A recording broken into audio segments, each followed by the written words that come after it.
Direct তোমাকে কেউ কখনো অফার দিবে না that you have to come and sleep with me.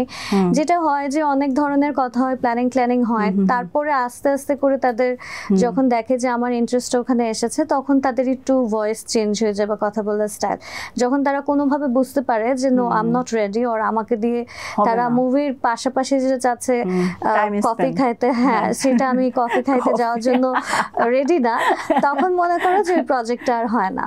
তো এই জিনিসগুলাই হয়েছে সবসময়। তো একটা টাইমে এসে I got very fed up. আমার মনে হয়েছে যে আমি আসলে হয়তো এই জগতের জন্য না, মানে আমি আমার জগতে ঠিক আছে, যে আমি আমার লাইফে আমি ইনফ্লুয়েন্সিংটা আমি এই কারণে লাইক করি যে এখানে কোনো প্রেশার নাই, এখানে আমি চাইলে পরে আমি প্রোডাক্ট প্রমোশন করতে পারছি, আমি আমার মতো, হ্যাঁ এখানে আমাকে থার্ড পারসন এসে কিছু বলার নাই, শুধু মানুষজন আছে নেগেটিভ কমেন্ট করার জন্য, দ্যাটস ওকে। বাট একটা মানুষের আন্ডারে থেকে তার আন্ডারে কাজ করবার